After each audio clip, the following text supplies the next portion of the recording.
நம்ம மண்ணோட தன்மையை மாற்றக்கூடிய மாதிரி நம்மளுடைய நெகிழிகளை தொட்ட 90க்கும் யூஸ் பண்றோம். அப்ப நான் இந்த குழந்தைங்களை தான் பார்த்தேன். இதுங்க தான் நாளைக்கு ரொம்ப சஃபர் ஆக போறாங்க.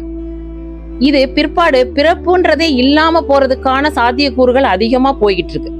அதை தாண்டி இப்பொழுது செல்போன் இல்லாத ஒரு குழந்தைங்களை நம்ம பார்க்கவே முடியல. இது அடுத்தது உயிர்கொல்லி.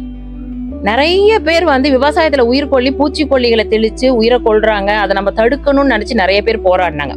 படிப்பறிவில்லாத பெண்மணி துளசி கவுடாங்கிறவங்க கர்நாடகாவில ஒரு 60-70 வருஷம் பாடுபட்டு ஒரு காட்டை உருவாக்கியிருக்காங்க. அவருக்கு பத்மஸ்ரீ அவார்ட்லாம் கொடுத்தாங்க. மோடியும் அவங்க அந்த அம்மா கால எல்லாம் விழுந்தாங்க. படிப்பறிவு இல்லாதவங்க, காட்டை பற்றி தெரிஞ்சவங்க, காட்டுல இருக்கிற எல்லா மரஞ்செடிகளையும் தெரிஞ்சவங்க. நம்ம இன்னைக்கு வீட்டுக்கு ஒரு மரம் வளருங்கன்னு சொல்றாங்க. அதுவே நம்மளால செய்ய முடியல. அந்த அம்மா ஆயிரக்கணக்கான மரங்களை உருவாக்கி ஒவ்வொரு மரம் செடி கொடிகளை பத்தின தெரிஞ்சிருக்காங்க.